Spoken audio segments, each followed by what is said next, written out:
Hello, everybody, and welcome to episode 35 of the Titanforge podcast. My name is Dratnos, joined, of course, by Tettles and Trell, as always, and our special guest this week, our Preheat and Xyronic, world first raiders. Welcome.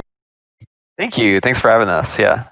Thanks for being on our show. And we got Trell. We flew him out here to be here, too, at the GameStop Performance Center. I went a really long way to get here.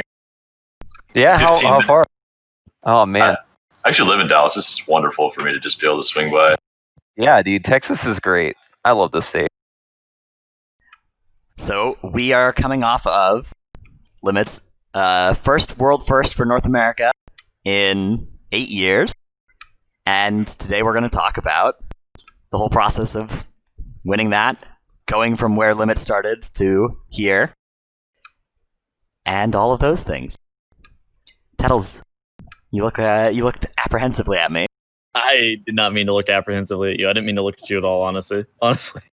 There's a gap between my computer here where I can see Tettles, and he just looks at me all the time. Just right over there. It's very weird. I can just see Dranos' forehead. Yeah, I can see Trell over there. Okay, so yeah, we're all in the same building, which is really cool. So, this isn't how you normally do it, right? Like, you're never in the same place for this, right? Oh, right. No. Why don't you guys all, huddle in the same camera? That's what I wanted to do, but Tettles is like, no. Together.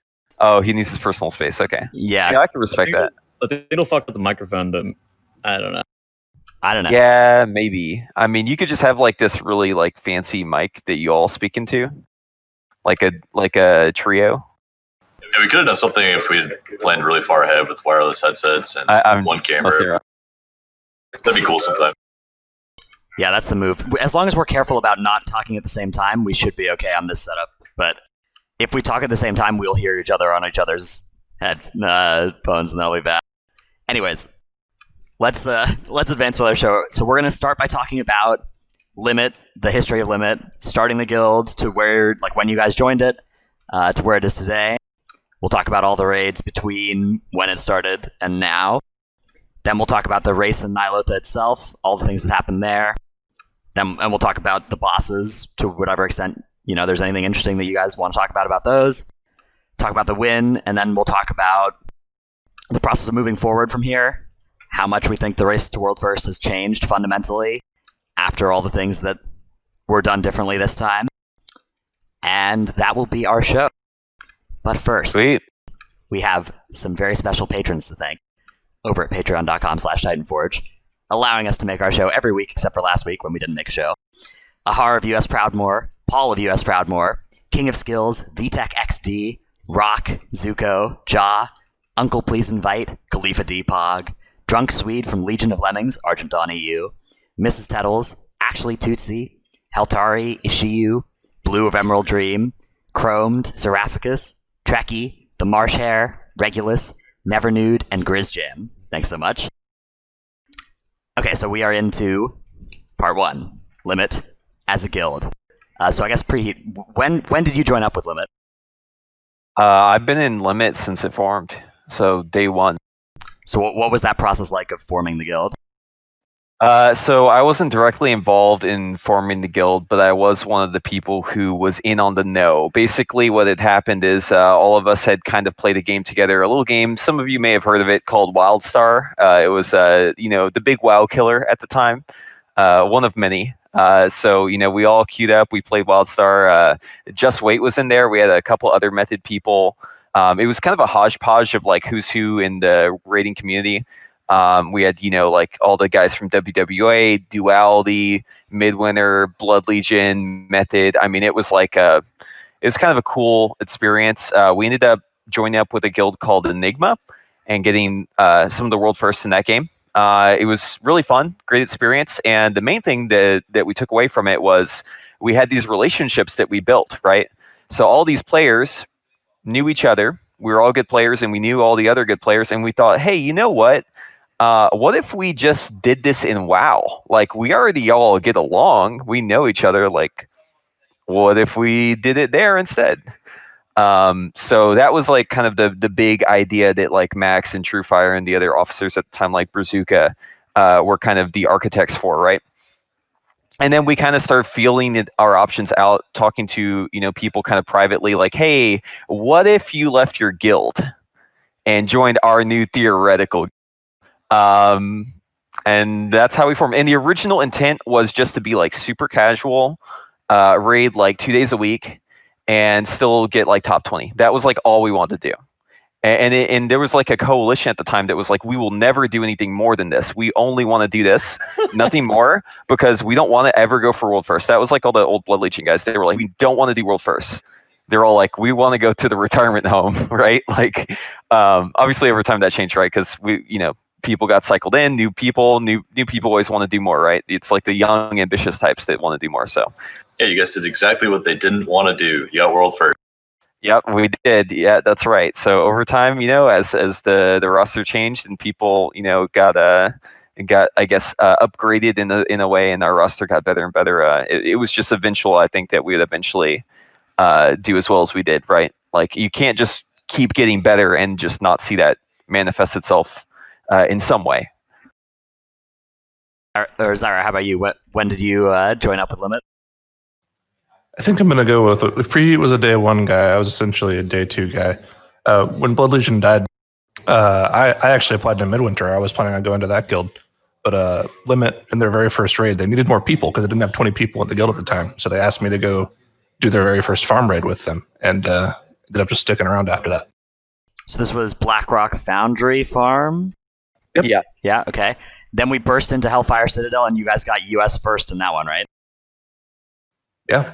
I don't remember what we did. I don't remember any of it. I remember a video. I remember the epic bald eagle American flag video. That's all I remember. Zara's cracking up. That was a good one. That is a classic video. Made a lot of people mad. So then coming out of that, you guys move into Legion.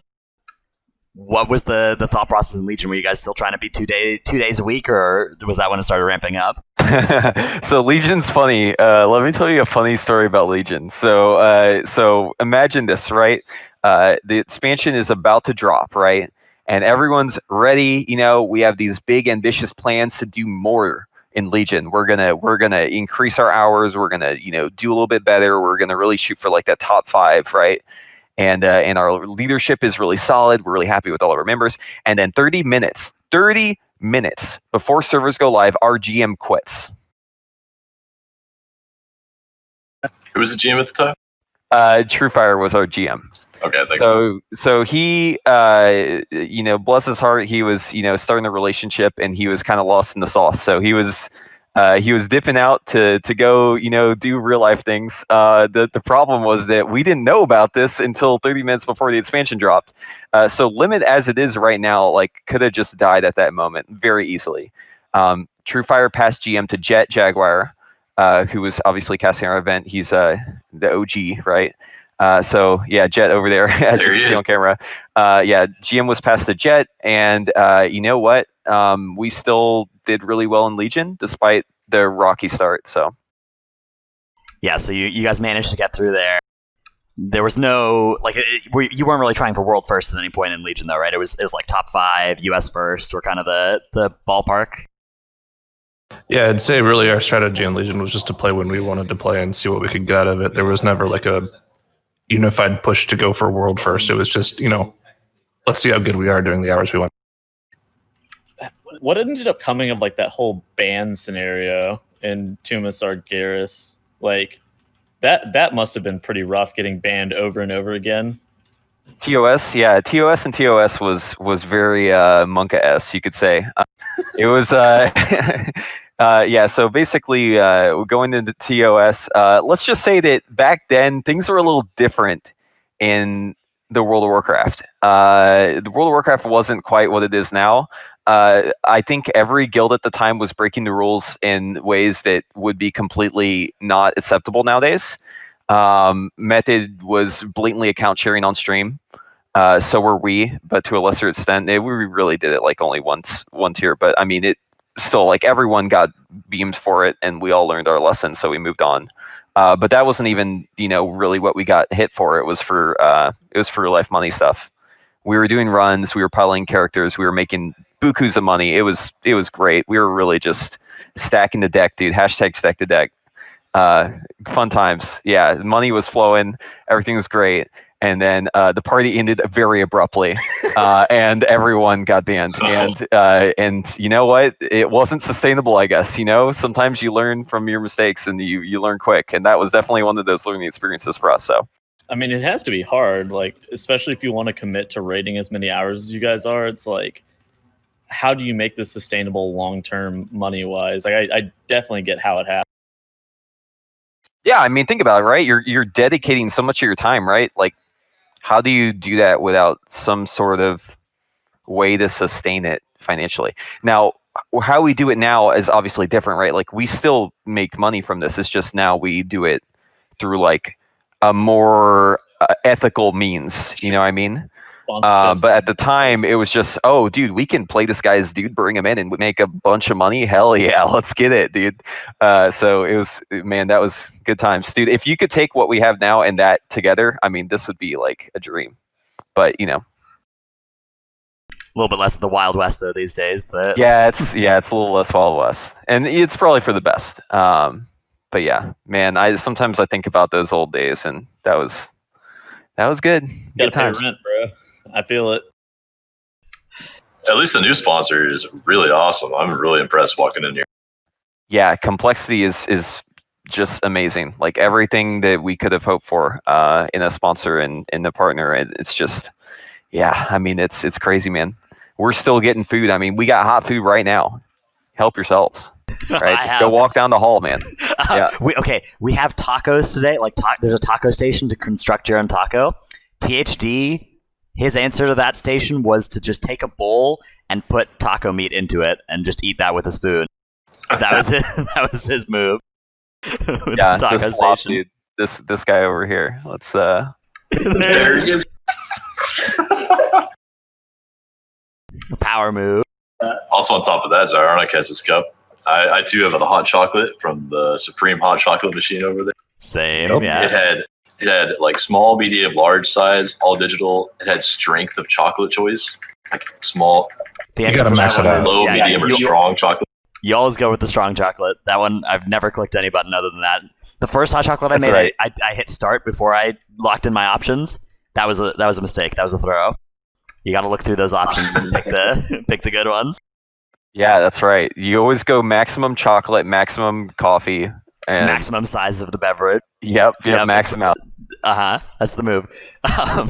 So that's a little bit ahead of where we are in the narrative. Was getting to the GameStop Performance Center, teaming up with Complexity. Let's talk a little bit about the start of Battle for Azeroth, because that's a little bit, I guess, kind of it leads us to here, right? Is how we got to this point. So in Uldir, that was when you guys really started going for world first, right? I wouldn't really say that was a tier where we really thought we were going into it going for world first. I think it was more of, I think the older mentality was, if we always have 20 people on and we always want to play, let's just play. There definitely wasn't any push to say, let's go for world first. It was more of a, if we want to keep playing and we're doing really well, we're just going to keep playing. And it turned out that we got really close to it that time, but I don't think that was our mentality going into it.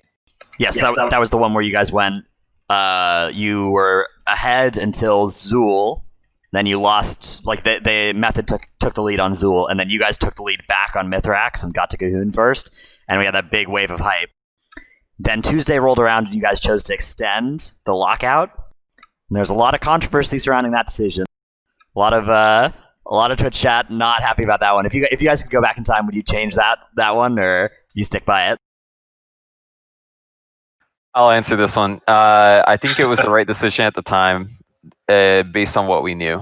But obviously, hindsight's 2020, and we know now, like how the Vanus nerf actually had an effect, right? Like we were assuming that Vanus was going to stay the same. We didn't realize that there were other things that were going to change. So, based on what we had, it seemed logical, right? Because think about it. You could spend 8 more hours, right? 8 more hours, and you could gear out your guys a little bit more. But is that 8 hours worth the gear, right? Or could just familiarity be the difference? I mean, just look at N'Zoth, right? Whenever we first got there, we were pushing the boss to like, 70%, and we were like, dude, 50 is impossible. 50 is impossible. We can't do 50. Okay, we can't do 30. No, we can't do 25. No, we can't do 0. It's like, familiarity is the biggest DPS increase you can possibly have, right? So our strategy at the time was just, okay, well, let's lower the item level and let's increase the familiarity, and we're going to bank on this being the best. And honestly, it would have worked too, because we killed the boss without the gear, right? So like our strategy was sound. It was just that other things went wrong. I think fans like to say like one thing is always the problem, right? Like they try to like determine and troubleshoot like where the misstep was, and they like to focus on one thing. And you'll see this with Method right now, focusing on the coaching thing, right? They say, oh, the coaching is why we lost, but it's never just one thing. There's like a million things, right? One of those things might be bigger, but I think the extend was a misstep, but I don't think it was at all as big as people conflate it to be. I think the real issue was just that we didn't have a disc priest until the last poll. We didn't have a fire mage until like the last couple polls. Like we were making bad comp decisions, and until those got fixed, it was just worse than it could have been. And as soon as we made those fixes, we killed the boss right away. So obviously we could have done it without the gear, because we did it.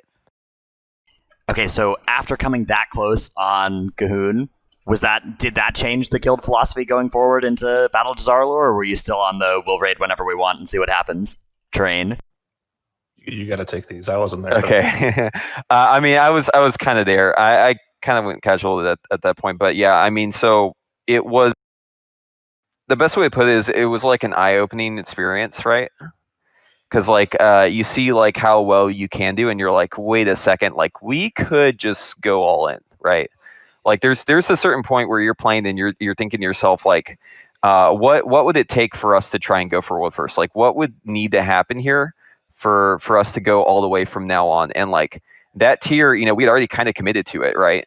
And we saw like how good we were doing first to Cahoon, first, that was the meme at the time, first to Moon, first to Cahoon, right? We just, we were kind of on fire at that point. Obviously, like misstep in the fourth quarter, but at that point, I mean, we were changed forever, right? Like that, us getting to Cahoon when we did, kind of just that made us like a world first competition.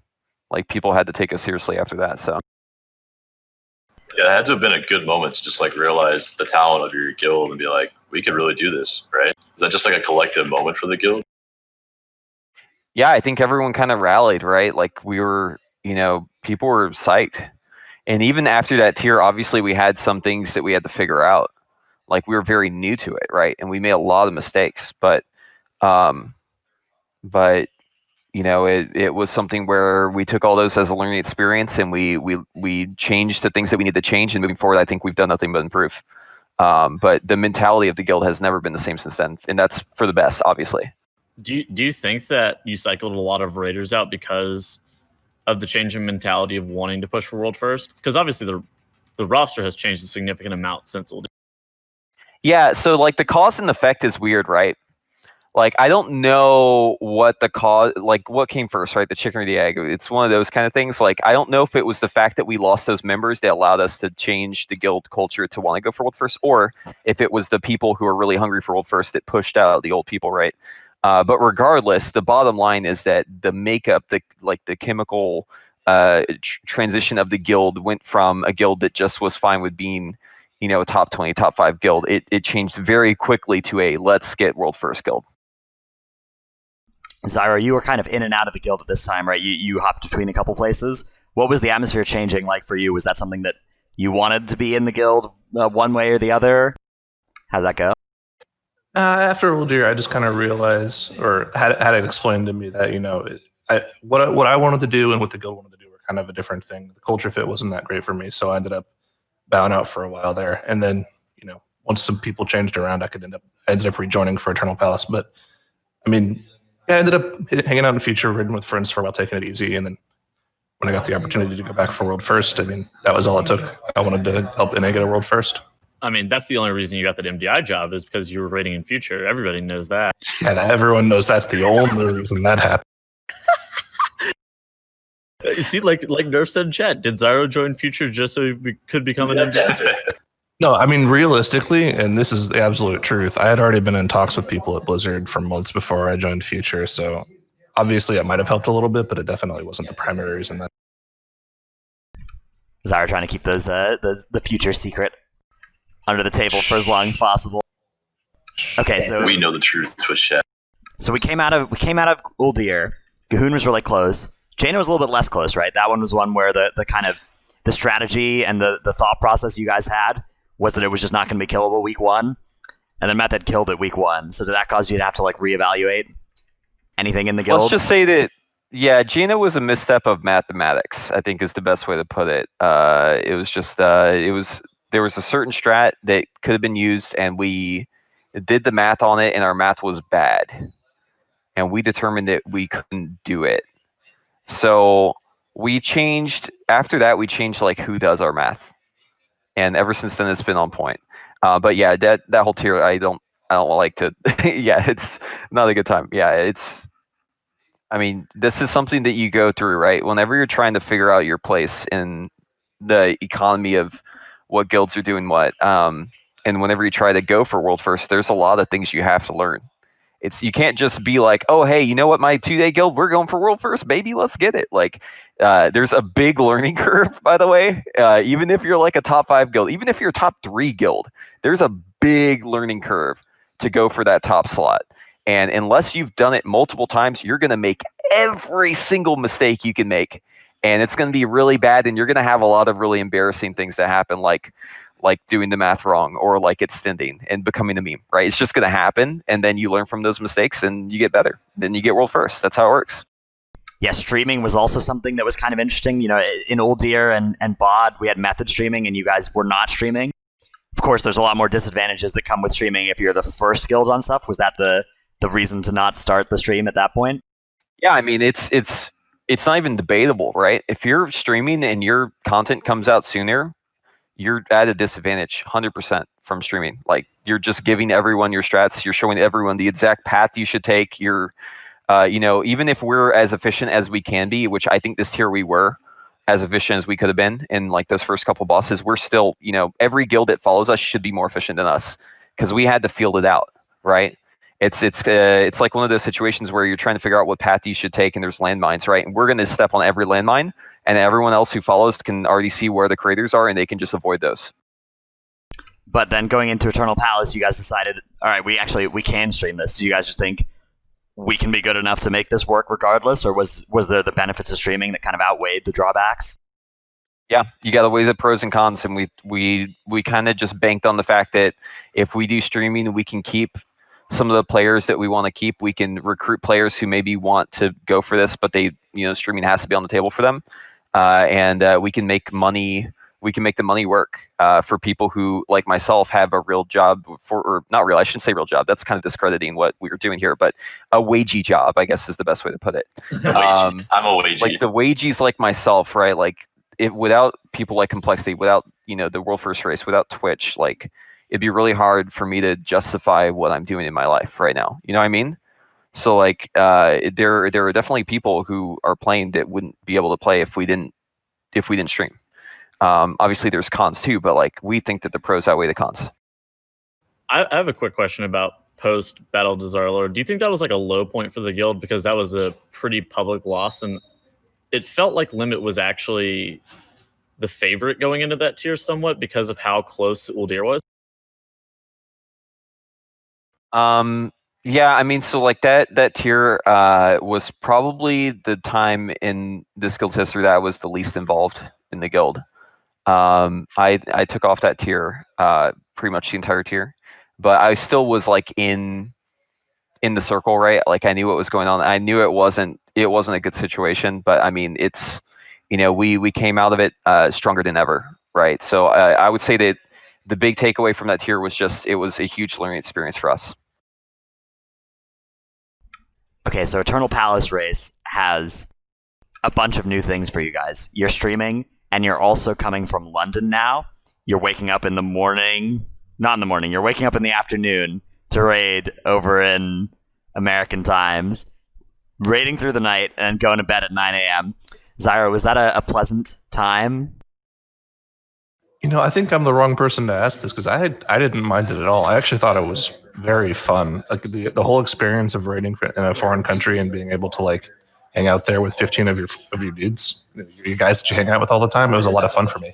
And I would say one of the biggest advantages that we had during that is we found out how important just being able to sit around while we're eating and talk about strats was. Every single day after a raid, we'd go to our hotel breakfast place. We'd sit there for an hour. We'd eat breakfast. We'd talk about strats. And some of our best strategies in Eternal Palace ended up coming from that. So, it was a fantastic experience in general. Obviously, the timing thing was a little weird, but I don't think that's something that affected us in the long run too much while we were there. So more positives than negatives from just all the benefits of being in person. Okay, yeah. So, Pri, did you have a similar experience, or was there more negative? No, I think it was vastly positive. The only thing was the vampire schedule, like I mentioned. It's not, humans are not meant to be awake, the opposite of what we're supposed to be awake, right? Like, we aren't that kind of animal, so it doesn't work that well. Yeah, you know what? It's, if you're in a different country and you've never been to a different country and you're completely opposite of what the schedule is, and you're also like walking around when normally you never leave your house, I think it's just, a lot of it was jarring for some of our members who aren't used to that sort of thing.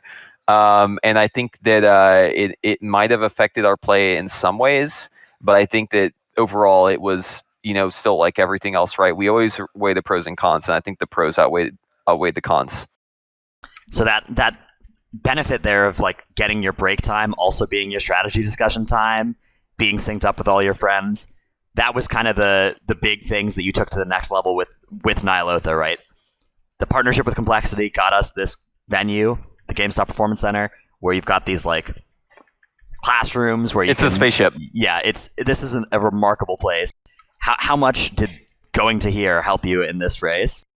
Okay, so it's hard to answer this question without sounding like I'm just gonna trash on London, right? Because, but it's really just, it's not even comparable, and it's not that London was bad. It's just this place is insane, right? Yeah. It's like hey, so we have like this gamer dungeon you can play games in. Okay, cool, right? And then it's like an alien comes out of a spaceship and is like, yo, you want to like check out my spaceship? It's kind of cool. And then you walk inside and you're like, holy fuck, humans have never seen this technology before. It's so, I mean, it's not comparable, right? It's otherworldly. There's nothing on this planet that really compares to what we're using up here. Because of the infinite snacks, honestly. I mean, there's like infinite snacks, infinite Red Bull. I mean, Red Bulls was the same, but there's like a 50-foot screen right above us that like curves around the room in an arch. It's just one small thing of this. Yeah, place. The Race World First ribbon thing. That's cool. That's a very expensive piece of technology right there. I mean, everything here is state of the art. I don't think there's any other organization in the world right now in terms of like a gaming org that has the facilities that Complexity has. They are unrivaled. And I think that they gave us a huge advantage. I think that especially the classroom, if y'all have seen it, I don't know if it's been on camera much, but I can tell y'all that classroom is the shit.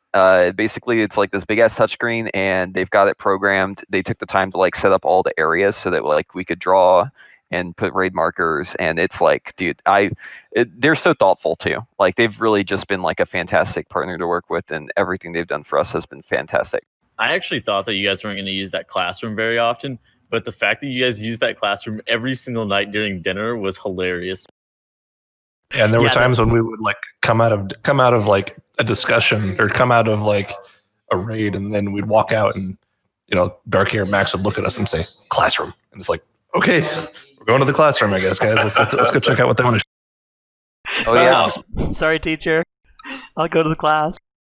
That's some next level min max. First, you min max your character in the game, then you min max dinner in between the game. Well, I mean, it makes sense though, right? Because it's 24 hours is one of the most valuable resources you've got, right? The things you have to optimize the most is how to spend that time. And if you can double up on the strat time and the eating time, that's one thing. Another big change we saw coming into this race, though, was that the actions of raid leading, weak order development, boss timer development, strategy development, all of those things were taken out of the responsibilities of the 20 people in the raid. How was the thought process behind doing that? And do you think that that's going to forever change the structure of the Race to World First?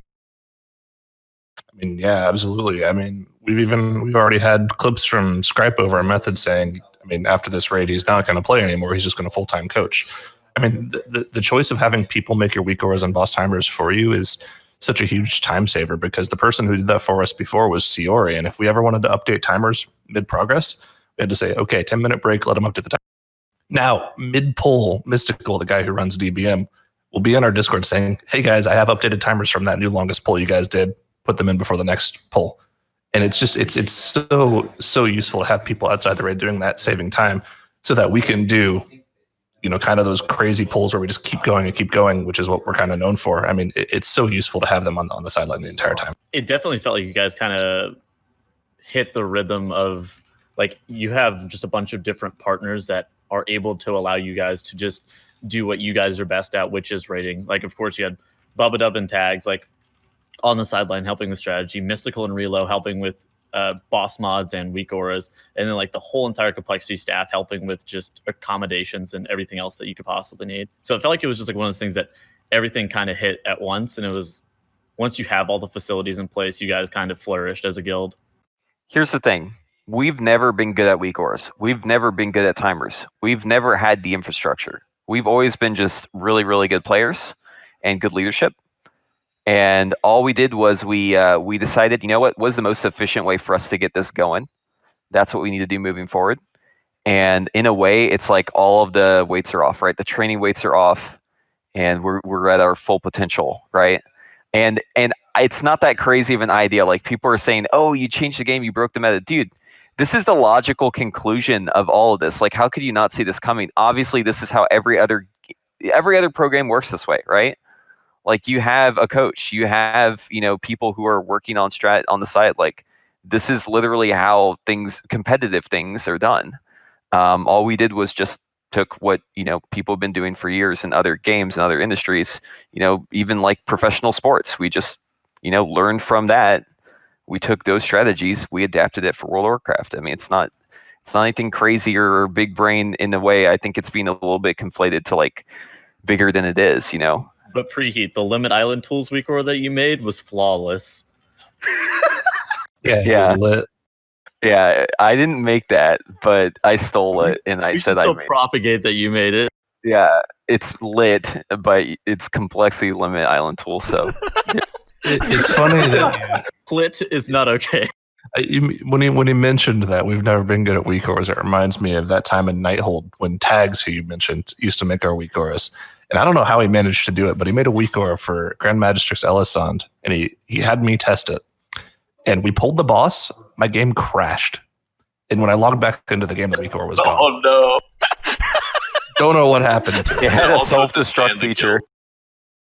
So yeah. When he says we weren't good at weak auras, we really weren't really that good at weak auras. Yeah, and it's not, you know, I'm not trying to flame our people who have done weak auras in the past, right? It's just that, you know, there are obviously people who are way better at that stuff than we are. We're just a bunch of dumbasses in this guild, so, you know, it's Auto good that crashes your game. Like, that's such a fucking funny line.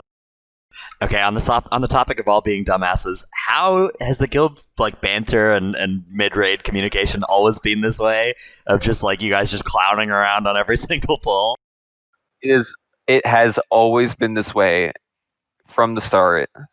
And if anything, it's been worse in the past in terms of people having different conversations on top of each other. There used to be a time where there would constantly be at least 4 layers of conversation happening at the same time at any given moment. Like, one conversation would be about sports, one would be about what's actually happening in the fight and what we should focus on. Other thing would just be like someone roasting someone else for some random thing, and then there would be like some guy just talking about random bullshit like THD.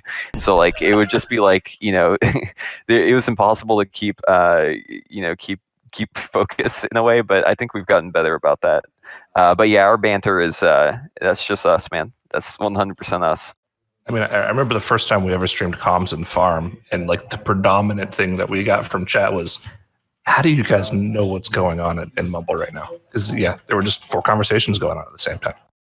Dude, the comms are great. There's actually one moment I remember from watching the stream from home.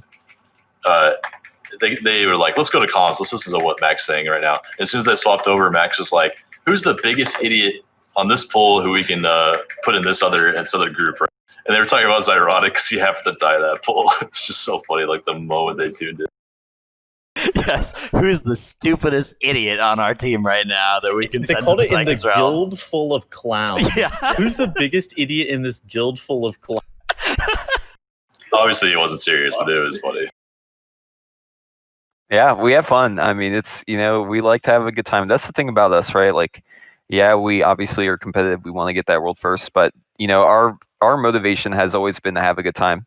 And we want to be competitive. We definitely cut the fat when we need to, but aside from that serious side of us, like, we also just really want to just hang out with the boys. That's what we do. I don't think that there's any situation in this guild where there's one guy that everyone hates. If that happens in this guild, it doesn't last. Like, that person will not last in this guild.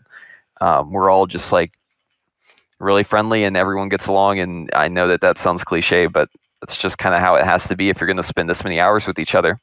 Yeah, especially if you have to spend a week doing islands for 16 hours a day with all your buds. How was that experience? Oh, I see. I love islands, right? I do them to relax and kick back. So it's not about the neck level. It's about the vacation. Right? We saw you with your glasses on, your sunglasses on, and like the tropical Hawaiian shirt. Yeah. That's my bit. Yeah. Zyra, how about you? Did you enjoy the week-long island adventure? I don't remember any of it, so that should be your key. I mean, it was fun, right? We all hung out in Discord. There were like 3 or 4 groups in the same channel together. We're all just shooting the shit the entire time. Several of the days we just had, we watched the Lord of the Rings trilogy, the extended version in Discord. All watched it together, talked about it together. We watched the Harry Potter all 8 movies. We were just shooting the shit, man, having fun. We got Shakib in here, part of the Island Squad. Yeah, man. Islands were great. Brittany just walked by and told me that the inflatable palm tree is still up. Preheat? Yeah, so I actually said something before I left for Dallas, and it was that if I got world first, I would keep the palm tree up for the rest of this expansion. And I kind of regret saying that, but yeah, so the palm tree is going to be up. I just put a picture in our Discord of what it looks like, so you guys can see that. But yeah, it's that inflatable palm tree. Imagine waking up every morning and the first thing you have to do is to pump like a pound of air into something else in your morning state. Like, inflating that thing is actually hell on earth. I didn't imagine how annoying it would be to inflate it every morning. It's not really well built. It isn't really designed to be used in an extended period of time. It's made as like a party prop, like a one-day kind of thing. Hey, I want to have my birthday be a Hawaiian theme. Okay, cool. Here's a palm tree, right? It's not meant to be a, hey, let's just have this out for a whole fucking year. So every morning, the first thing I'm going to have to do is to inflate that piece of shit. So Wait, did you inflate it like manually? Yeah, manually. I use my lungs and I use my mouth and I inflate. And that's how I probably lost at least 10 brain cells every morning from, lack of oxygen inflating that stupid thing. But here, that sets you up perfectly to do islands for the whole day. You got to invest in a pump, bro. If you got to keep that up for the rest of the expansion. Yeah, that's actually the first thing I'm going to do whenever I get back is to get a pump, because there's no way I will actually lose too many brain cells to be able to play in this guild anymore if I blow up that tree every day. Actually, okay. All right. Okay. All right, let's take a breath. I want to put this on the camera so you guys can see what I'm talking about. Hold on. Okay, yeah. Let's get this to focus in. Beautiful. There it is. There. That's the island setup right there. This is peak performance. You might not like it, but this is what peak performance. Honestly, you just need like Malibu rum and orange juice in that drink. Yeah. You get like a coconut full of drink. You're just sitting there. Yep. That'd be the move. Okay. Another thing that was new in this tier was the corruption system. That was a replacement to Titanforging. Zyra, looks like you had a reaction there when I said that. How did that change the race, and how do you feel about the system as a whole? I mean, corruption was no big deal. You just bought the items you needed, pretty much, right? That's all. Right. Yeah, I mean, it's just a cool, like, 260 million gold. I mean, every guild's got that, right? Yes, both the guilds that paid that, I'm sure, are very excited about the prospect of repaying it over the next expansion. Yeah, but it shouldn't be that bad. I mean, with a mount to sell on heroic, as well as the mythic boss having a mount as well. It should be pretty easy to pay back, hopefully, over the next few. Yeah, so of course the corruption system on BOE is very problematic, especially because the difference between the good corruptions and the bad ones, like spending a good 100 corruption was so good, and a bad 100 corruption could be almost negligible impact. Like on Fire Mage's Preheat, there was that mastery from all sources that was just blasting for you guys. What was the, like, how much of that did you have, and how much of a difference did it make? Okay, so can I get on a soapbox and rant a little bit? Yes, 100%. Go ahead. All right, I'm leaning in. So here's the thing, right? Whenever we were going into the tier, people were telling me that mastery percent was bad. Everyone likes to argue, right? Everyone's an expert, and we knew that was going to be insane. Here's the thing, man. Fire Mage is unrivaled when it comes to cleaving. And how do you cleave? Well, you use mastery. Well, what if mastery was your best stat? What if you just made it so your guy scales better with mastery than everything else? Well, then it becomes a really good single target. But guess what? It is just insane in cleave. It's not okay. Like, you can't take a class that's already that good at cleaving and then multiply it by 24 or 36%. To make it better. Like, it's nuts. It's nuts that's a thing. Now, here's where the problem is, right? It's really low corruption. The items are like very low in terms of budget. So you need a lot of them. You only have 3 slots you can get BOEs for. So all of our mages had to have 3 mastery percent ones. That's still only 60 corruption at the most, right? So this week, if you have those 3, you're still sitting at a cool, I have boots on too, which is 10, and I'm only at 25. It's like 15 corruption for all 3 of them. Right? That's like really low. Like, you want to have more corruption. So you have to get lucky. Some people are blessed. Fired Up got a mastery percent ring tier 3 out of his fucking box on Tuesday. Yes, that's so lucky. That's the dream. That's like literally getting a legendary. Not all of us got that. So, it's one of those things where you really just got to pray that you get like something good. I'm wearing like 410 boots right now with haste on them. Not very good, but better than my 475. So take that for what it is. But here's what I want to rant about. So never before in this game has there been a system like this where it's been so absolutely pay to win, in the sense of you in a casual guild, right? Like, let's say you're in some guild, best on the server. You guys don't raid like super hardcore, but like you're the best on your server, right? And let's say that you play the same class as this other guy, right? And you think, what, this other guy, he's a better player than me, but you know what? I think I have a way I could maybe get that raid slot. And then you whip out your credit card and you buy a bunch of WoW tokens, and then you use that gold. You go around to some auction houses, maybe you hop a couple servers, you get 3 pieces of your tier 3 mastery, you bring them back home, and guess what? There is no way that guy's going to be able to touch you anymore.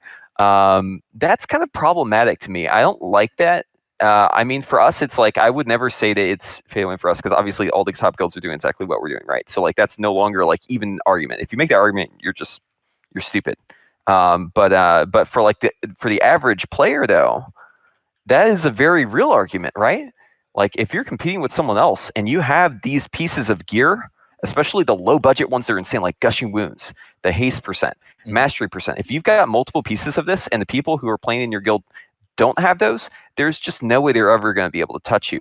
And the way that you got them is just by paying real life money. That's fucking pay to win, but that I'm not okay with that. It's kind of. So if you were to change it, would you just make BOEs not corrupt, or would you just make every piece of loot corrupt? Well, here's what I would say, right? Here's the easiest way to fix all of this. It fixes every problem. So easy, man. Every piece of gear corrupts always. And then that's what I was gonna say, yeah. And then and then there's no cost to uncorrupting item. There's no cost. You just go and you do it.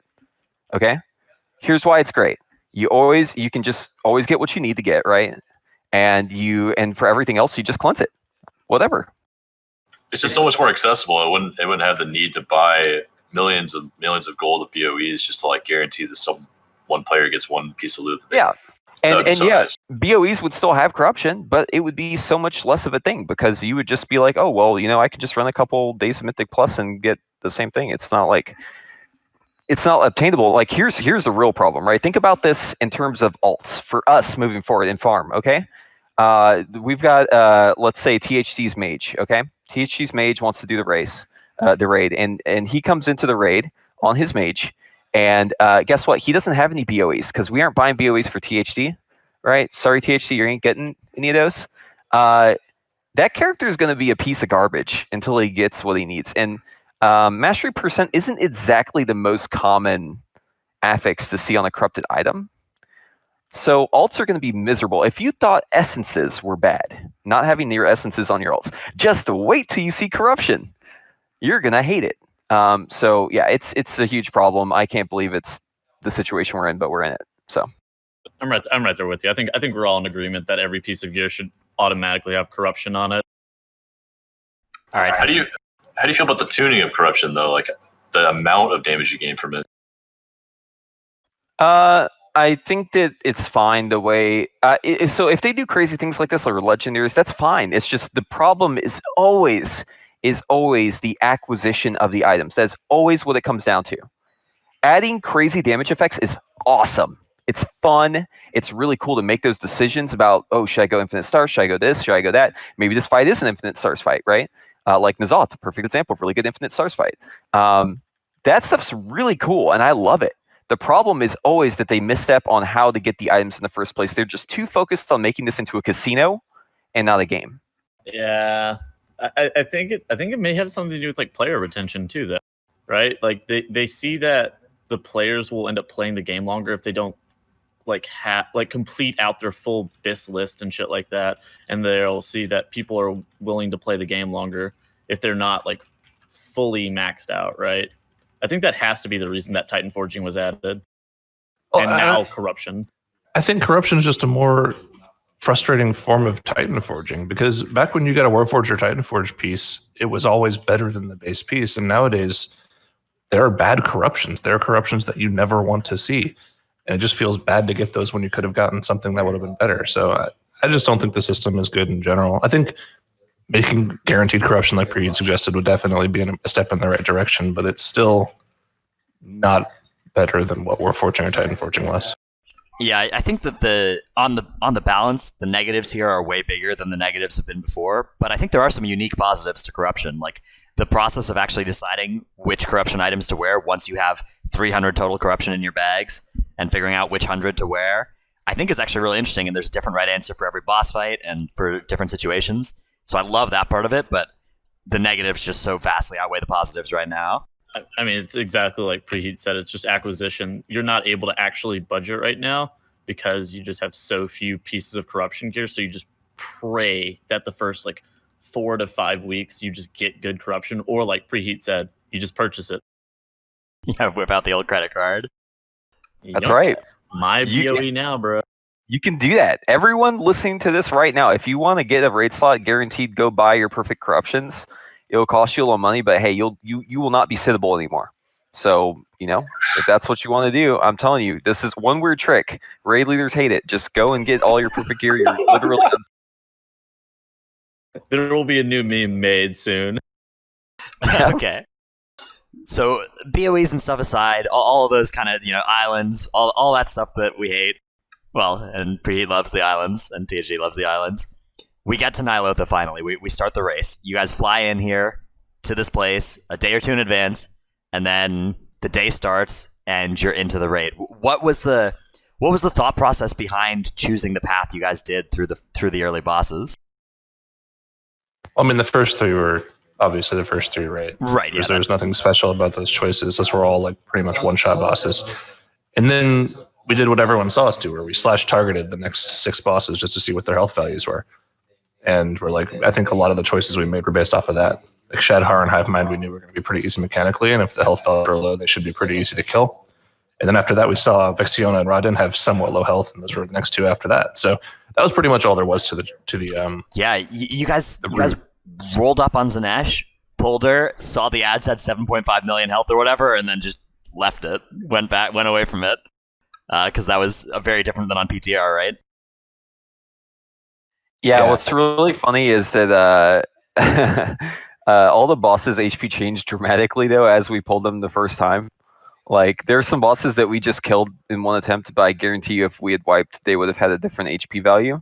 Because in almost every boss that we wiped to this tier, whenever it came back, its HP was not the same as whenever we did the previous attempt. Yeah, actually, I remember when we killed the third boss and we started zoning in. I remember we typed out the health value of every single boss. I remember Rodin, when we first targeted it, had 215 million health. And when we pulled it and reset it the first time, it went up to like 253 million. Like they did like a 10 to 50% buff on every single boss past the third boss. And I'm pretty sure it's probably not the full reason. We don't want to take credit for it, but like we targeted all the bosses and we're like, that's all the HP they have? That's it? And we kind of I loved the Il'gynoth MC thing. You're like, it's only 2? And he's like, that's so free. And then instantly somebody goes, wait, that's so hard. And then everyone's like, oh yeah, that's unholy levels. It's got to feel kind of weird, like just being hotfix all the time, being the front runner in a race, right? Like you do something and then the next time you do it, it's different. Does that bother you guys, or are you just used to it at this point? I mean, the big thing that I think is different from us than most guilds that we compete against is that we have like the fear of God in us. If we see a strategy that's possible and like we think there's any chance that Blizzard isn't going to like it, we just don't do it. So for instance, the strategy on Il'gynoth that you saw Alpha kill the boss with, where they didn't dispel any circles at all, we thought of that strat and we were going to do it. And then, I mean, I said it, there were a couple of people that said it as well, is, well, wait a minute, the boss doesn't do mind controls if everyone has the circle, and that's exploiting, that's removing a mechanic from the fight. So there's no way we can do that. So we ended up just killing the boss the normal way. Well, that's that's because of Helya shit, right? Yeah. Like, because you guys got banned back in Helya for intentionally tank death during breath, making the fight no longer do mechanics. So that was a spot where the goal was just to remove one breath by dying there, and then it ended up causing other mechanics to not happen later on. In the same way that the goal with not dispelling curse bloods is that you just don't want to deal with all the curse breaks, and you would still do the MCs if they came out, but it happens to remove those two, which makes it into an exploit. So it's actually the same thing. It actually is the same thing. It's just that, you know, in one case there was action, in one case there wasn't. Straight up, it's the same thing. Like literally, we had combat resist for every single breath for a tank to die. We had that available on our kill, right? And we made a point for that to be a thing because our strategy was always to have the tanks die for every breath. And then for some reason it changed where the breaths just never happened again. But like, if you remove a mechanic from a fight, you can be banned for it very easily. I think that's good that you guys decided not to do that. I think that's a good mindset to have, honestly. You never know what you're going to get banned for in World of Warcraft. It's a disadvantage because obviously like other guilds do it and it's fine, right? Like you never know what's going to happen, right? With Rodin, perfect example. Like, you know, basically how that conversation went before the boss was, THC was like, hey, there's this really stupid shit where I can do like 200,000 damage DPS. And I was like, don't do that. I mean, like it's one of those things where, you know, if we see things happening and we're like, not sure about this is a little gray area, we will always go on the side of caution. And it's just because we literally, like Zyro said, we have the fear of God in us. We don't want to get anywhere near that stuff, right? And it does disadvantage us, but it is what it is. Now, here's what's really weird, though, is whenever stuff like that gets fixed and then they nerf the bosses to accommodate it, and it's like, dude, we killed that without that. You don't need to do that. Dude, Raw Din got a 5% health nerf only because guilds were doing Grimoire Supremacy cheese. Otherwise, that boss would not have been changed at all. I mean, we did it without it, so I don't understand why they nerfed it, but I think it's important to mention like how difficult that boss was if you didn't do the Grimoire Supremacy cheese. We were lusting on the pole and dealing with the fourth set of orbs and the fourth set of ads, whereas with the 4 warlocks doing the Supremacy cheese, they got through 3 phases and they saved their lust for the last phase. Like we were doing an entire extra phase in the fight. And so like in my mind, that was like, yeah, you're literally using a bug to remove mechanics from the fight, which is the thing that we don't want to do. So it was frustrating to see that happen for sure. Yeah, but you still managed to kill that boss in like fewer pulls than many of the guilds that used Grimoire Supremacy, right? Drestagath, another example. Drestagath was a boss fight where you guys just rolled up and killed it in 15 we don't know what that fight does. Yeah. No one knows what that fight does in this guild. Yeah, we just walk in circles and the boss dies. Okay, do you actually... So was there any point in this tier where there was a boss fight that, you know, was a challenge, a roadblock for you guys, or did you feel like you were performing on every single one of them? I think we performed out of our minds on every boss, honestly. It's really like, it was amazing to see this guild do as well as it did, and consistently too. You know, old limit back in the day, I mean, even, you know, a couple tiers ago, like our morning pulls have never been good. Normally we suck until lunch. This tier, we end at, let's say, 25%. We wake up the next morning and we hit 23% first pull. right? Like it's just crazy to see. I guess how consistent we've become. So yeah, I mean, I wouldn't say there were really any roadblocks. We did things a little differently on some bosses, and it did cost us time, right? And we did have to kind of adjust for all the weird changes that were happening, because there were a couple weird changes that happened during progression for us. But overall, I'd say that like none of that was really in our control. The only thing I would say maybe that was like a weird little blip was like there were like 2 hours on N'Zoth that we kind of weren't all that great on, but like, dude, we came right back from that. So that being the only period of time where it was a struggle was pretty impressive. That's so much time in a row that you guys played out of your mind. That's hard. I think, I mean, it wasn't the guild having a problem; it was me having a problem. So that's okay though. it was more than just you. I mean, I was also struggling a little bit. There were other people too. I mean, it's just, you know, it happens, right? No one can keep that consistency. I think we played insane on every. Part, yeah. How much of a unique skill is it to be able to play well after, like, there are a lot of people who can play WoW to a pretty high level. How different is it to be playing WoW at that same high level after having already played for 15 hours that day? It's not the same at all. It's a completely different thing. Yeah, I mean, like, the ability to do well consistently is a completely different skill set than the ability to just do well, right? Well, I think the best way to put it is like, if you're like a parser and like a guild that watches, you know, videos for all your kills, which is basically everyone other than like Meth and us, or maybe just us, you know, it's really difficult to go in and do that DPS and then say, at least it's difficult for me to believe you if you say like, oh, I'm just as good as those players, right? Like, you don't understand, I guess, what's going on behind the scenes to get us to where we are here. Not to like discredit, right? Like I mean, obviously, if you can do really good damage, you're probably a really good player. I think that's like generally true, but it's definitely a lot different to be doing really good damage 16 hours after you started playing, and you've been doing that every single day for the last 2 weeks. Do you think that like all of the tiers of experience that you've had this expansion have like built up to the point where you guys have better systems in place and are just like more well equipped to be able to raid for prolonged periods of time? Do you think it just takes like tiers of practice to be able to even get to that point, or do you think it's something that some of these newer players can just kind of jump into and be okay with? It's rough for new players. You saw that with the Vade. He literally fell asleep during the break during this tier, but he bounced right back from it.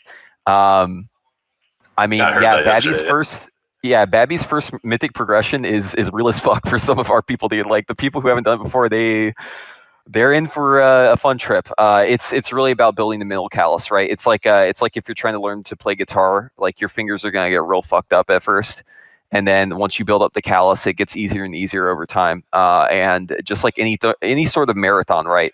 It's about your mental ability to stay focused in prolonged periods of time. It's really difficult to do. The only way you can really get good at it is by doing it over and over and over and just putting it into practice. All right, let's talk a little bit about the end of the raid. So one boss that was really hyped up from PTR testing was Carapace and N'Zoth. That was one that kind of everybody thought was going to be the wall. Did you guys feel like that was going to be that way too? Oh yeah, I mean, we all had the same opinion too. We're like, I think the prevailing opinion of everyone in this guild and a lot of people outside of the guild as well was that the first 10 bosses would fall over similar to Antorus, and Carapace would be the first hard boss. And that didn't really end up being the case. Yes, it turns out that there were many bosses before Carapace that were harder than Carapace, or at least higher pull counts than Carapace. Carapace had this kind of moment on phase 1 where you saw the 4 tentacles spawning when on Heroic it had only been 1. How was that moment for you guys seeing that the first time? I mean, you can just look at the reactions, right? Like I'm sure that there were clips with like, you know, tons of views of all of our reactions. Everyone was like, "What?" Like it was it was a funny moment to just hear everyone yelling at the same time in just complete confusion. Yeah, it was great. I think that fight's great. I think it's a great fight. I think that it was tuned a little low, but I think the tuning, honestly, in the grand scheme of things, is just fine, man. This tier was great. The tuning on this tier was fantastic. Just you know, forget about the part where, you know, N'Zoth was literally unkillable for 4 days because it put up a shield. Forget about that part. And everything else is like really on point, man. Like this tier was great. Carapace was great. I am so happy that that boss was exactly as many pulls as it was. Because it was a really cool fight. It was really thematic, and there was really only one way to do it. It wasn't like hard or complex in any way. It was just, there's nothing you can really think about. It's just, oh, you just do the fight normally. The only thing to really min-max on that fight was like movement in the last phase and who goes to what side, right? That's like the only decision making you really have on that fight. Other than that, it's just do the fight normally, right? But I think that fight was really fun. It was really thematic. It was very cool. The art team like kicked so much ass. They always do, but like on that fight specifically, they did such a good job with making the fight look really cool. And I wouldn't change anything about that fight. I think it's perfect. Yeah, I talked to Darky a little bit about it, and he said basically if anybody ever has your guys' phase 2 strategy, the boss just kind of falls over. So I think other guilds may have a little bit different opinion of how Carapace was, but I think for you guys, just the being able to the discovery process over the whole entire thing, it was actually really cool to watch how you would end up getting your sanity back and how you would make like all these sanity neutral plays to make sure that you were okay the whole entire time. It was really cool to watch. Yeah, it was fun to play it too. I mean, it's always fun to like figure out the puzzle live, right? I feel bad that because of streaming, like not many people will get to experience that. But in a way, it's kind of fun to share that experience with other people as well. So it's kind of like a double-edged sword. Yeah, so back in the day, you'd kind of have the like 5 or 10 guilds in the world that would see it before the kill video came out and progress on that version. And nowadays, it's kind of just you guys who like know every other guild knew the 4 tentacles would be spawning there, and you guys saw that for the first time and all that stuff. I don't know. It's a little bittersweet, obviously. Like the old pre-streaming world is gone, but on the other hand, thousands of people on Twitch got to see those 4 tentacles and have it be new for them as well. So the total number of people who had that experience was probably higher. Yeah, it's not worse or better. It's just different, right? And it's true for every game. It's not just World of Warcraft. It's literally every game that comes out nowadays. Like look at Death Stranding, right? Whenever everyone's watching the game and people are roasting it, the Twitch armchair guys are like, this is the worst game ever. And I think in a lot of ways, like it hurts the gaming industry, right? Like it makes it harder to design like a really cool artistic game, because you're going to hit an audience of Twitch viewers that just are going to try and roast you into oblivion, right? But also your audience is bigger, so it's like a neutral kind of thing. I don't know if it's worse or better. I don't know if I like it, but it's not like you can go back, right? Like obviously this is just how the world works now. Everything's getting streamed, so there's kind of a lot of that you can't go back stuff. Like splits have been that way as well. The kind of arms race to getting full BOEs to having helpers help you do splits and get as much gear from that as possible. Adding in the coaching role is something that sounds like it's also not going to be something that really world first guilds will be able to go back on. It's just kind of the forward progress is not stoppable. Yeah, time marches on, and there's nothing you can do about it. So just gotta adapt. All right, let's talk about Ny'alotha, Mythic Ny'alotha. This was a fight that had a secret mythic phase. How did you guys feel that first day when you went to that chamber? Well, it was weird because we did it off stream, right? Yeah. Let's be honest. Everyone knew that what we were doing. We weren't being slick at all. We just wanted to make sure that we didn't give away we didn't give away information because we were so far ahead. And honestly, like I think everyone had the same opinion of it. Is that's the mythic phase? There's got to be something more than that, right? Like that's way too easy to do. You just have to save your enough necks to get through that phase. And it's kind of weird that ended up being just what the mythic phase was.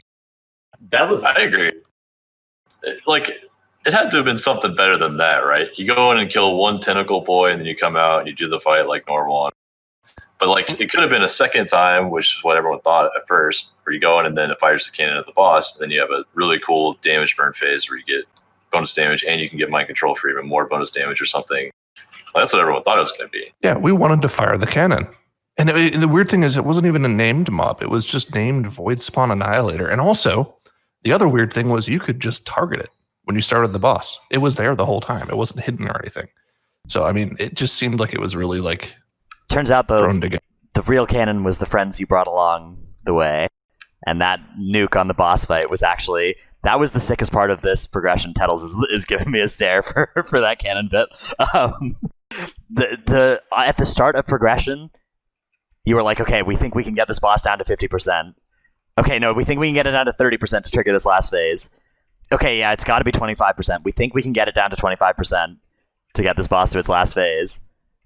Turns out you had to get it down to 0% or 2% or whatever. How was that process of like discovering the total immensity of the burn ahead of you and the tuning on that fight, and then realizing that you could actually do it? We have no instruction ever, and everything is confusing and nothing makes sense, and assume that everything's a bug. That's why I learned this tier. If you see anything, even if it's a very clear mechanic, just assume it's a. Okay, so that's the thing where the boss would just shield at 25% and open up its portal room again, even when that was not supposed to happen. That was just bugged for 4 days. I mean, dude, that is like the biggest loop, and it completely changes my mindset moving forward. I cannot believe that was a bug, and you know what? It's just, I guess we just have to accept now that anything that we see in a fight just could be a bug, right? And just play around it. We actually have 2 different N'Zoth strategies.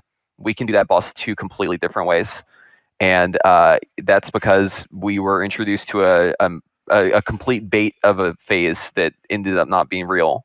You ever bug a boss so bad that you completely add another phase and then you find out that it's not really a phase? Like, then you trick your whole entire guild into believing that the boss dies at 25% because of this bug. Yeah, you guys just that like you actually have to save the space as well around the gateway. You have to like save necklaces, save space, save damage cooldown, save sanity. Turns out, no, you don't need any of those resources for the 13-minute mark. You just need to kill the boss. So it's all about the boss damage instead. Yeah, I mean, so just, now that you've seen that that's how things can be, you just have to assume that in the future it might happen again. Yeah, that's that was crazy. That was an incredible sequence of events, but you guys managed to like push through that, despite losing some time on that. There was this moment where the email there was this correspondence from Blizzard that was like, hey, you just need to kill the boss. That was a bug. And then from that moment, you could tell that like everybody in the Limit team knew they could kill the boss. Like everything that you needed had now been solved, right? And you just needed to kill the last 25%. Yeah, I appreciate that they fixed the boss like 4 days after we saw it the first time. So I mean, like that was, I'm not sure if that was good timing wise. It was. I mean, at least it was fixed, I guess, within not a longer period, right? It could have been worse. It could have been better, but.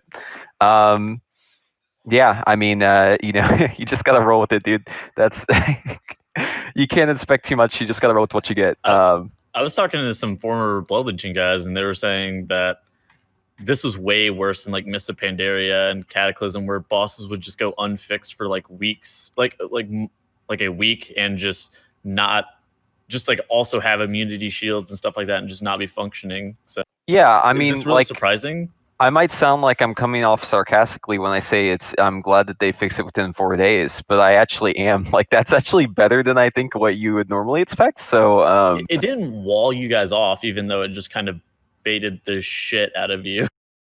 Yeah, you were still making good progression, right? We lost like what, maybe 3 hours of progression before being told that what we were doing was right and we just needed to kill it. So I mean, it could have been a lot worse. Could have been worse, yeah. It's weird, but yeah, I mean, it could have been way, way worse. And the fact that there was communication and we didn't just have to figure out on our own that there's just no longer a last phase, was really good. So I'm glad they came through. And I do have to give props, in a way. Obviously I'm roasting them a little bit, but I also got to give a little props to Blizzard for at least being on top of our communication. Whenever we reach out to them, usually they communicate back. They may not communicate to us whenever they should, but at least whenever we reach out to them, they do respond. So at least they're responsive. They're not proactive, but they are responsive. So I will give them that. Thank you for being so responsive. All right, let's talk about the day that you guys killed this boss. So the best attempt before had been in the 10% range, right? You wake up that morning, you roll into the studio. What was it? What was the emotion like in the room? You want to take that? Room was ready to explode. It was a powder keg. We were ready to fucking blast off. And then you had your best pull of the day right after you woke up there.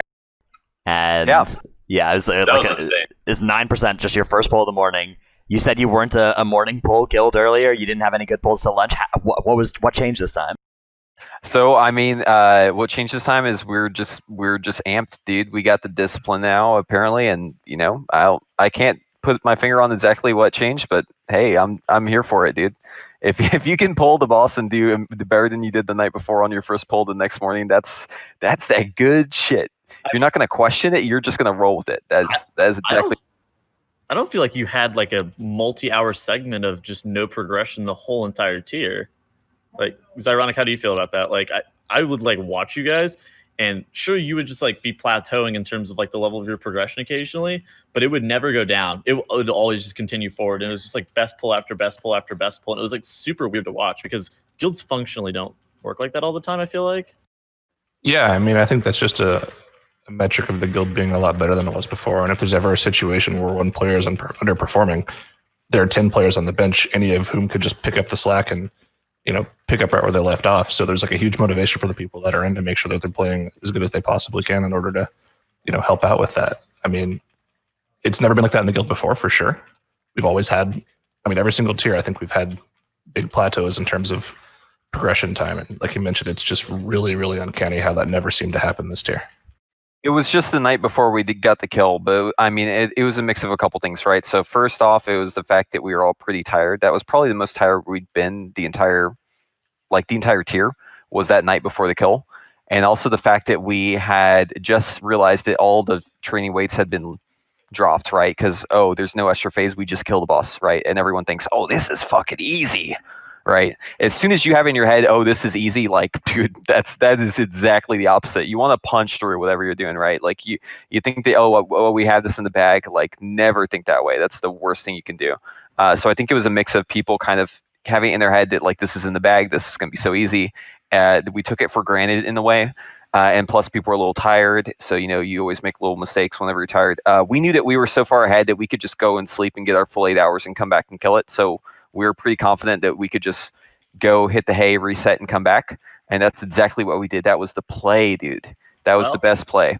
But yeah, I mean, that was really the only inconsistency, I think, the entire race. As Max said, we sleep when we win. Then he would tell you to come in at like 9 a.m. Yeah, the whole like bit of let's just add more raid hours so that we're better. Like, that's just not true. It just never works that way. Like, there's diminishing returns on hours, right? And as you play more and more and more in a day, you become worse and worse at the game. There's only a certain amount of hours that your brain can function at 100% efficiency before it starts just like, it's like the half-life of your brain cells starts like, you know, all of them are just dying off or something like throughout the day. So, I mean, you only have a certain amount of hours that you can be efficient every day. You have to make use of them. That's also the reason why we were kind of salty about the maintenance stuff, right? Because if we're up for maintenance and we're expecting the servers to be up, right, and we don't know if they're going to come up, and then we're sitting there for 4 hours, that's like 4 hours of our brain function that we will never get back, right? Even if, for sure. Yeah, even if we have like an advantage in like terms of when the raid releases for us, like if we're awake for 4 hours and we can't play, that's still 4 hours that we're at a disadvantage on because we just can't get into the game, and we're just wasting those hours of thinking about stupid shit in Scribble.io, right? Yeah, it's a good time. Okay, on the topic of hours, let's talk about, I guess, something that has been a big point of discussion around the Race World First for a long time. This tier, sort of not a big issue because you ended up winning by over 40 hours, but there's this issue of the North American servers coming up 16 hours before the European ones. How much do you think that helps or hurts you guys in the long run?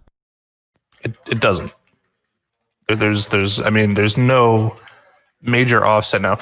There is one very specific scenario in which I think the early start helps us, and that's if we get to reclear the raid and then pull the boss after we've recleared before EU gets their reclear. I think that's the only scenario in which the 16-hour advantage actually, you know, greatly benefits us. Because it's the offset is that anyone in Europe gets to look at our strats and copy them, you know, literally move for move and mechanic for mechanic, and that's not something that you can just take lightly.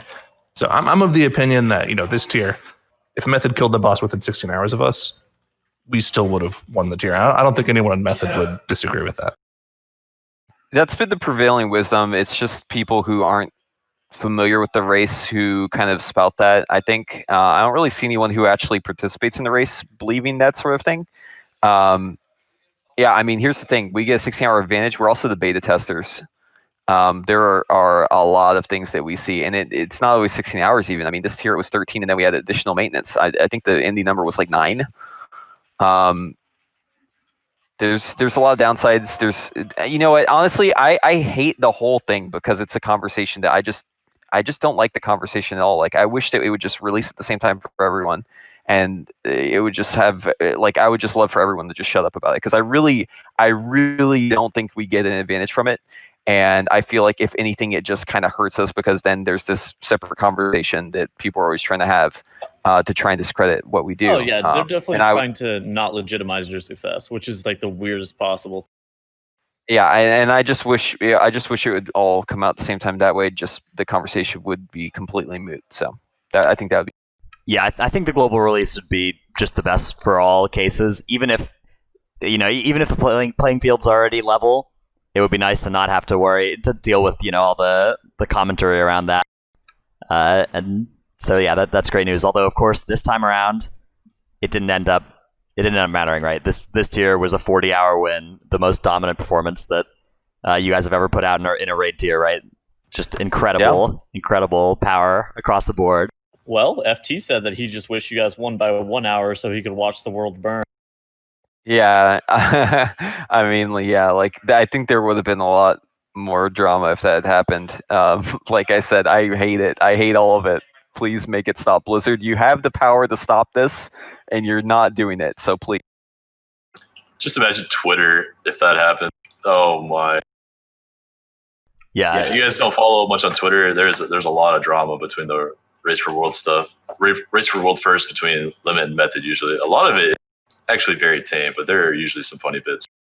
Yeah, my experience talking to anybody who's in either guild is that they would just wish that their fans would not. Hey, Padre. Hey, look who we have here. Oh, hi, Padre. Has that been your experience as well, Preheat? Like the Max kind of put forward this thing like, hey, you're not a fan of ours if you're going and hating on Method right now. Is that your perspective too? Yeah, no, I mean, like, sorry, I'm a little distracted from right next to me. Is that background sound coming through my mic right now? No, you're good. You're fine. Okay, cool.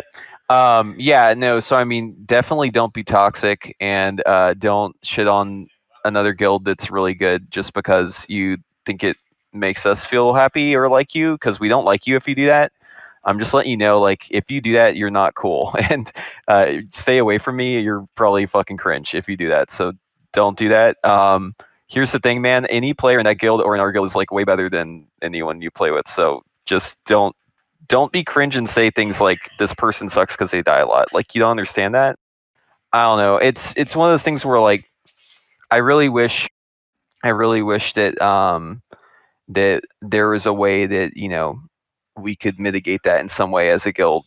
But it's gonna happen, right? Fandom can be toxic at times, and just don't be an asshole, right? It's that easy. Xyronic, however, disagrees and says that any hate tweets that are directed at Method, he will in fact retweet.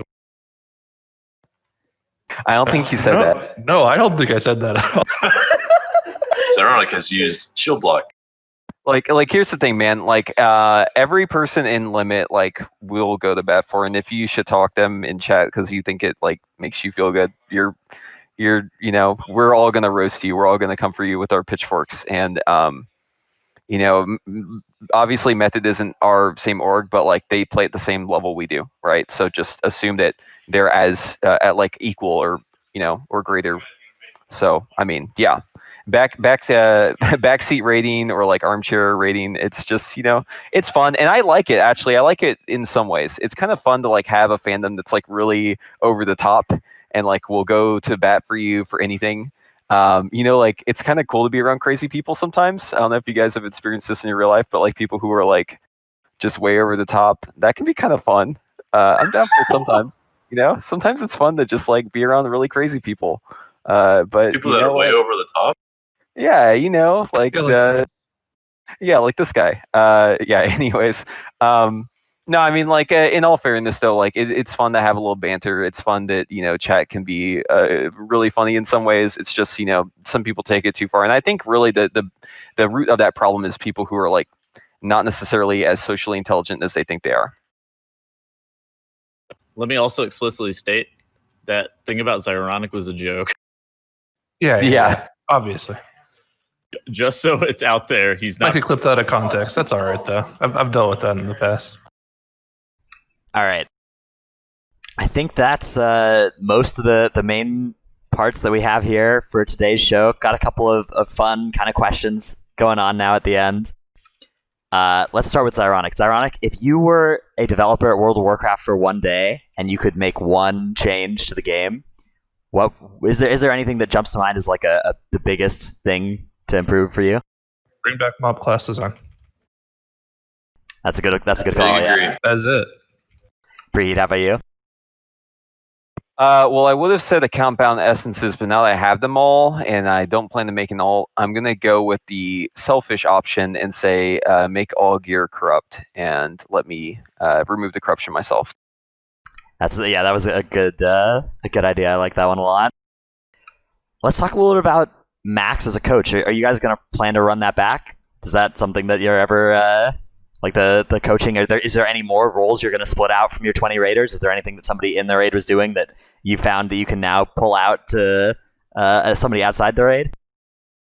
So there was some shade from some of the casters for Method talking about this, like, oh, you have this guy who does this. No, I think that I don't see it going any further than what it is, right? Like, I mean, if you have one person who's kind of in charge of everything, that's probably better than having a bunch of people do it, right? Because they're just going to contradict each other. So I think that just doesn't even make sense as like a point. I think to make that as banter, like you don't really understand how this works at all. If you think that like is even something you should bring up, I think that one coach is always going to be better. I mean, look at football, right? You don't have like multiple coaches in most scenarios who are making all the shots. Like you have one guy who's obviously like in charge, right? That is such a good analogy. Sorry. Could you imagine the quarterback of a professional football team also being the coach and like trying to like figure out what's the best move for his team in between plays? That would be.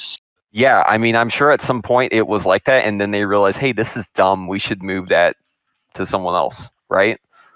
And that's what we did too, right? Like I said, it's the logical conclusion. This is not anything mind blowing. This is not shattering the meta. This is just very obvious, right? You look at it and you say, hey, this doesn't make sense. We should fix this.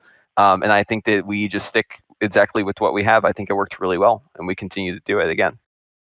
So you guys coming back in Shadowlands, of course, even as winners, hopefully not going to get complacent. Was there any kind of things that you feel like you could further optimize from here? Of course, if you have any secret stuff that you don't want to talk about, that's good to not talk about. But anything you can tell us about a way that you could maybe even get better from this event, or is this just peak performance? This is what peak performance is like. You may not like it, but this is what peak performance looks like. And I don't think we're going to make many changes because honestly, I'm feeling pretty fucking confident about how this guild runs. That was 2 different memes I just made there. Hopefully, if you got both of them, then you get bonus points. Say it in chat if you know the 2 references I just made. One is a little bit more hard to put your finger on. Yeah. No. Honestly, though, it's. I think that we really have the secret sauce figured out. And I think that we've perfected the recipe in a way. We're gonna do some little optimizations, but I think that we have it pretty much figured out, and we're gonna continue with what. All right, we've got a couple of questions now, Q&A questions from Twitter and Discord and stuff. First one comes from @Shinichi, who says, what do you think were the biggest assets, to your raid composition? Damage profile, utility spells, etc. So, Zyra, is there anything cool going on in the limit raid comp that was better than what the other teams had going on?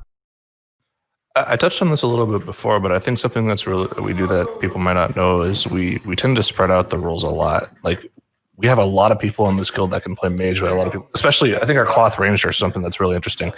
Because we have such a massive roster size, we can pretty much put a pretty even amount of people on every single role and put ourselves in a position where if we want a certain comp for a boss, we can just run it. And that helped out a lot this tier more than the other tier, I think.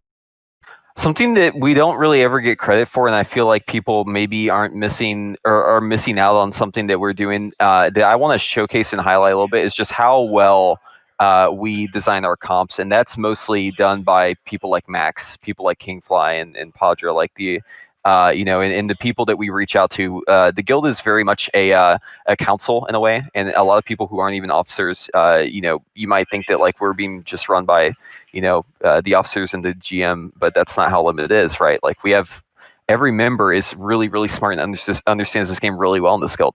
So getting only the opinions of a couple people just wouldn't make sense, right? We consult a lot of people in this guild. We have a lot of opinions, and I think that we make really good comp decisions. I feel like the people we choose to put on certain classes going into a tier, we try to be, bring a balanced comp, but we make some really good choices, and I feel like sometimes we don't get as much credit for that as we should. Yeah, 4 main mages as well going into this tier. Like it's ballsy. It was big. I mean, part of it is that you have just a roster that is big enough as well to support. Like you just have 32 mains that are all really strong. You don't need to field alts on these last boss fights because you have just such a your bench. The players on your bench are better than almost every guild in the world. Like that would be that would be a scary guild to compete against as well. Just the Limit Raiders who were not in for that final kill. I would not want to be going up against them for anything. Yeah, the Beanbag Boys. Yeah, don't fuck with the Beanbag Boys. Beanbag?